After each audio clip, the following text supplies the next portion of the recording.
9 Jewish priests, a plot of land on the Mount of Olives, and 5 red heifers.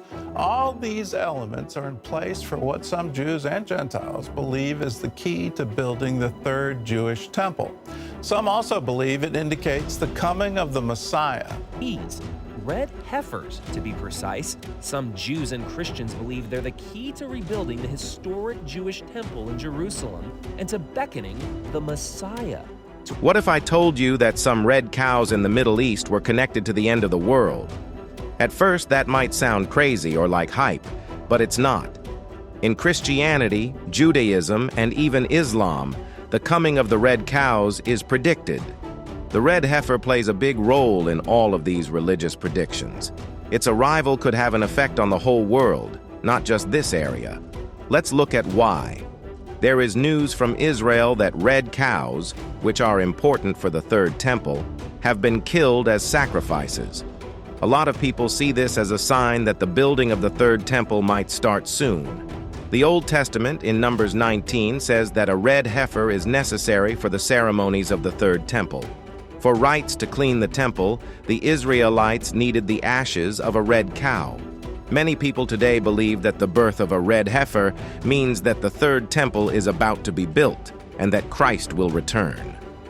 A tradition among the rabbis says that 9 red cows have been killed since Moses, but none since the damage to the second temple.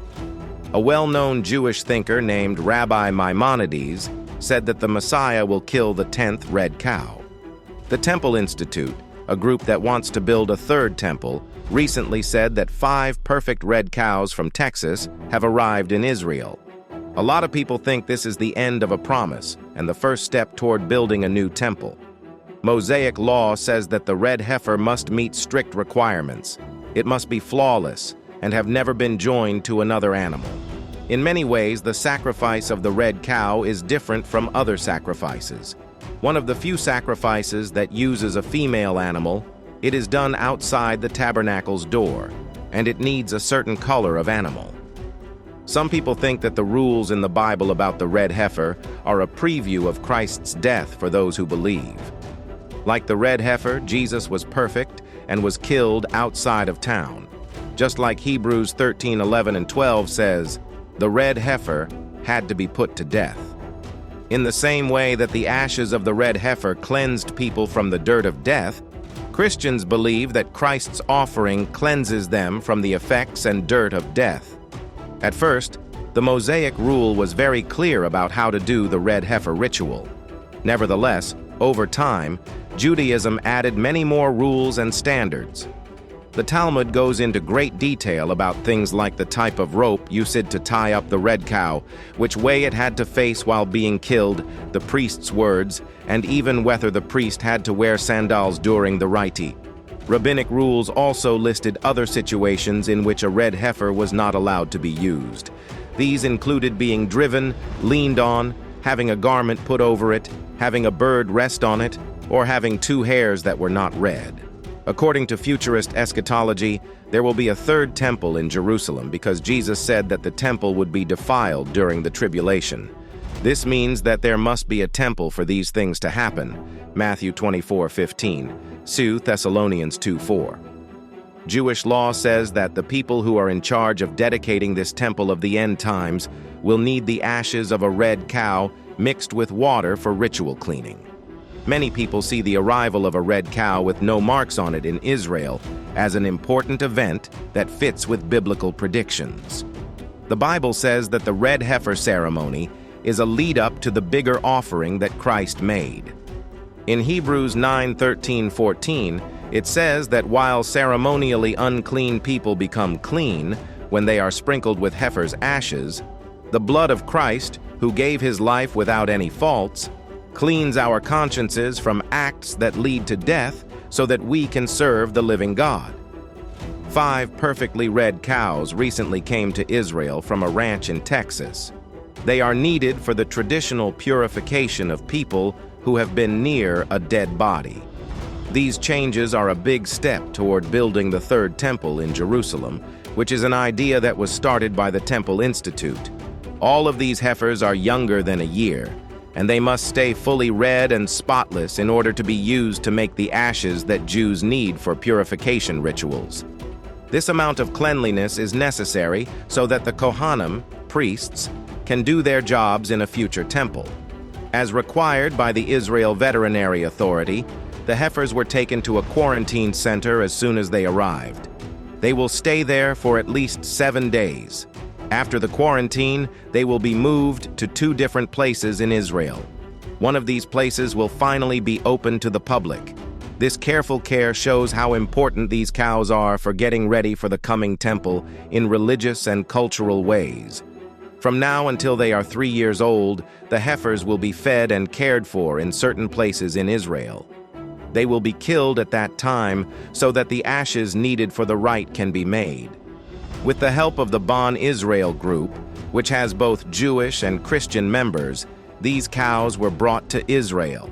The cattle were raised by Byron Stinson, a rancher from Texas who helps raise money for the group and gives advice. At Ben Gurion Airport, there was a ritual to greet them when they got there. There were important people from the Temple Institute there, like Rabbi Chanan Ketki, Rabbi Zaki Mamo, Rabbi Yisrael Ariel, and Rabbi Azariah Ariel. Stinson and Netanel Isaac, who is the Director General of the Jerusalem and Heritage Ministry, were also there. Stinson talked about how he became what he called the best red heifer hunter in Texas in a way that no one expected. He talked about how determined he was to follow the Bible's order and how important it was for him to bring the red cows to Israel to be cleansed. He emphasized how important the red cow was in building the temple by saying that it was like a key that lets everything work. As a devoted Christian, Stinson felt a deep emotional connection to this commandment. He started breeding cattle to meet the exact requirements for a red heifer. People see his work as a part of the prophesied return to Israel and the building of the third temple in the end. Verse 14 and 15 of Amos 9. Tell us about God's promise to heal Israel and let the people do well in their own land. This promise is important because it shows that God is behind Israel's revival, which is different from the views of skeptics who think it is just a human effort. The Bible paints a vivid picture of renewal. The Israelites will return from exile to rebuild their destroyed towns, grow grapevines, drink wine, plant gardens, and enjoy the fruits of their labor. It tells them they will have a stable and permanent home and never again be uprooted from the land I have given them. These prophecies also fit with the work that is being done to rebuild the third temple in Jerusalem by groups like the Temple Institute and the Temple Mount Faithful movement. People see these efforts not only as fulfilling historical or political hopes, but also as fulfilling biblical predictions, putting the focus on a divine plan at work rather than just human accomplishments. Jews from all over the world are still coming back to Israel, and there are efforts to rebuild the third temple, which is a key symbol of their faith. These events show that we are living in a time of restoration, just as the prophet said would happen. The Bible makes it sound like building the third temple is part of God's plan for his people and the revival of their holy heritage. In Isaiah 8:18, the prophet Isaiah and his children are shown as representations of God among his people. This shows how important physical figures are for understanding divine messages. Even though Hebrews 8:5 says that the sanctuary on earth is a copy and shadow of the one in heaven, and that Jesus serves in the real tabernacle that the Lord set up and not one that people built, the idea of making a real temple is still important. In Exodus 25:8, God tells the Israelites to build a sanctuary so that he can live with them. This message of value comes from that verse. The word shakan, which means to dwell, refers to a physical sign of God's presence. Later rabbinical writings and translations expanded on this idea with the word Shekinah. This word isn't used in the original Hebrew texts, but it has come to mean God's divine presence living among his people. In addition, the prophet Ezekiel saw this heavenly presence leaving the temple in his visions, especially in Ezekiel 10:18-19. This shows that the temple is more than just a building. It's a spiritual home for God's presence. The desire to rebuild the Third Temple in Jerusalem is not just an attempt to copy a religious or historical item. It is also an attempt to create a holy place where God can live among His people again. It was seen by many Christians as the fulfillment of a prophecy, the return of religious practice, and a renewal of the promise God made with Israel. Ezekiel saw that the Temple Mount in Jerusalem would be rebuilt into a place where God could live forever. He stressed how important this place was spiritually. In Ezekiel 43:4-7, he talks about a vision in which the glory of the Lord comes into the temple through the eastern gate. God says that this is where His throne will be and where the soles of His feet will rest, and that He will live among the Israelites forever. This vision shows that the temple is where God's Spirit stays with God's chosen people. Rambam, whose real name was Rabbi Moses Maimonides, was a Jewish philosopher and Torah teacher who lived in the Middle Ages. In his book, The Laws of the Chosen House, he wrote more about how important the temple has always been. He explained that the temple had two main purposes. First, it was a place where God's presence could be felt, especially above the mercy seat of the Ark of the Covenant, as Exodus 25:22 makes clear. It was planned that God would meet and talk to the Israelites directly from above the ark cover, between the two cherubs. The building also made it easier for the necessary sacrifices to be made. The Jewish people haven't been able to make these sacrifices since the Second Temple was destroyed in 70 AD. This makes it harder for them to follow 202 of the 613 laws, mitzvot, in the Torah that have to do with temple practices. Because of this, Jewish prayer has changed over time. The physical temple no longer exists, but synagogues in the town have become the center of Jewish religious life. Instead of killing animals as offerings, Jews now focus their religion on prayer, turning away from sin and helping others. This change highlights a big shift in how religious practices are carried out, keeping the spiritual connection even when there is no building. People in both the Jewish and Christian groups, especially those who believe in biblical prophecy, talk a lot about the idea that animal sacrifices could happen again in the future. In Ezekiel 42:13, it talks about a future temple where priests will offer sacrifices according to the law. This suggests a return to some of the old rituals that were important to Jewish worship before the Second Temple was destroyed. This vision from the prophet brings up important questions about what the Third Temple is like.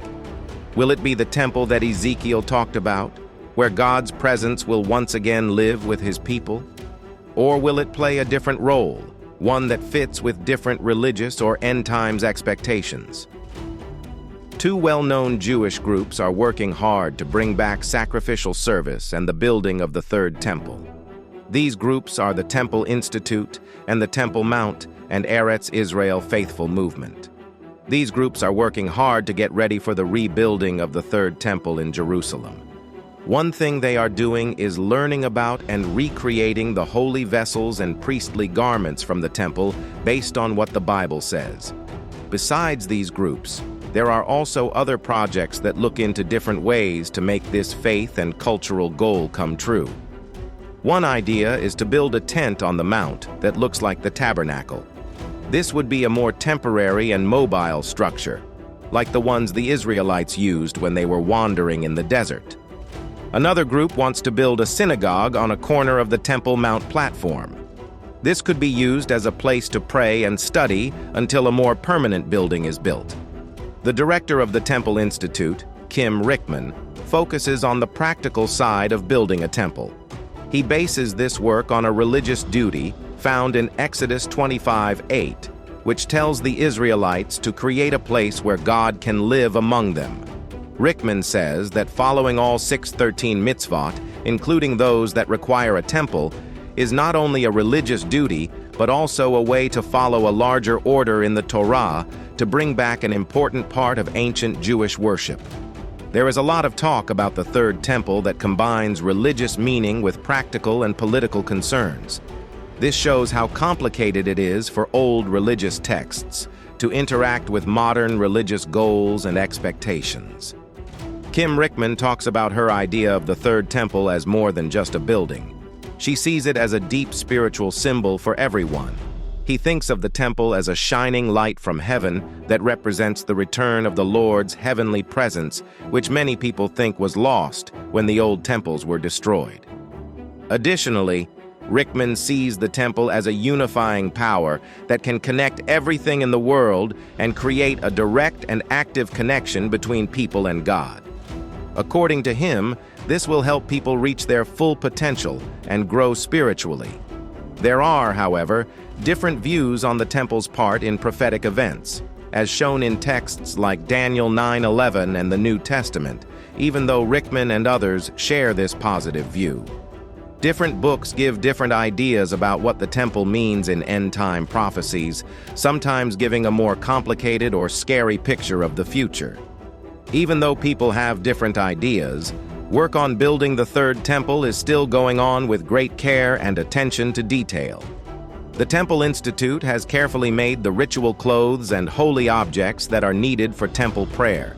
The famous golden candlestick and Levitical musical instruments like silver trumpets, lyres, and harps are some examples.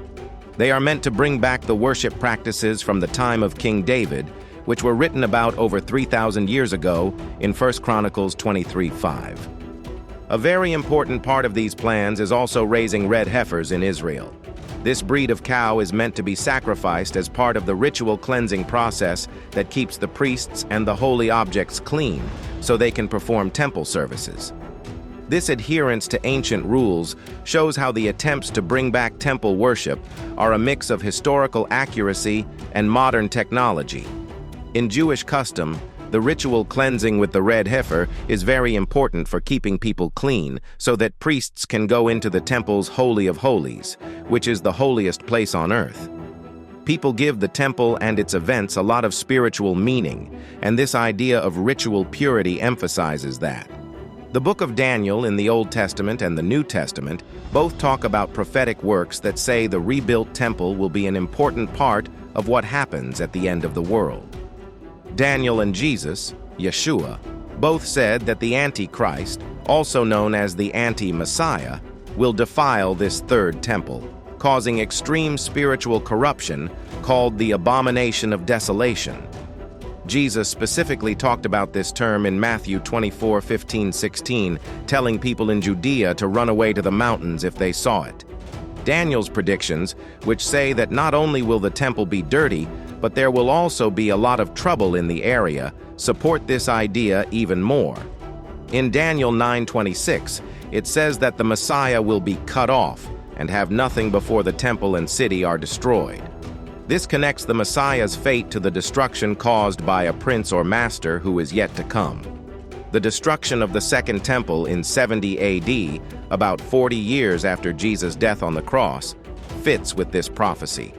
Christians see this as the fulfillment of these prophecies.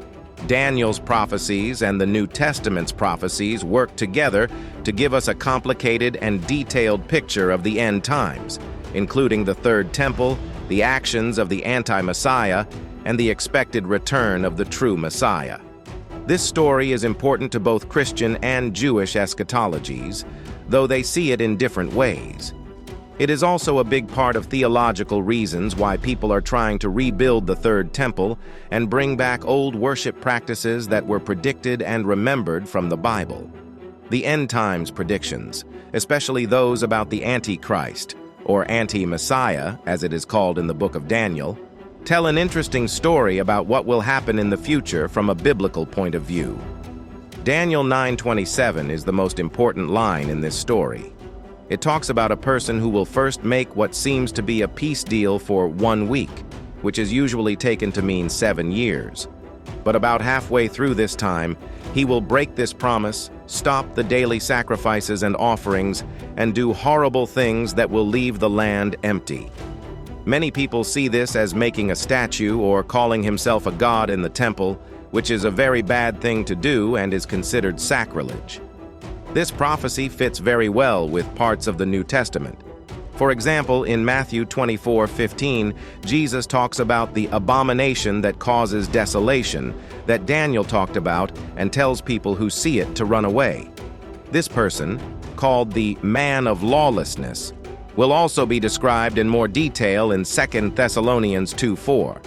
He will be against God and put himself above all forms of prayer, even going so far as to say he was God in the temple. These texts paint a picture of a very dishonest person who uses peace as a guiding principle to reach very harmful ends. The picture these predictions paint of a complicated mix of religious fulfillment and end-of-the-world events is closely linked to the building of the Third Temple. There are many problems with this building project itself. The Temple Mount in Jerusalem is one of the most controversial religious places in the world from a political point of view. Both Jews and Muslims claim it as their own, which makes it harder to make changes to the area or build something new. There are also religious problems within Judaism and Christianity, where people have very different ideas about what rebuilding the temple means. The project to rebuild the Third Temple is more than just an architectural one. It is also a center of deep eschatological importance that brings together the hopes, fears, and religious expectations of many people.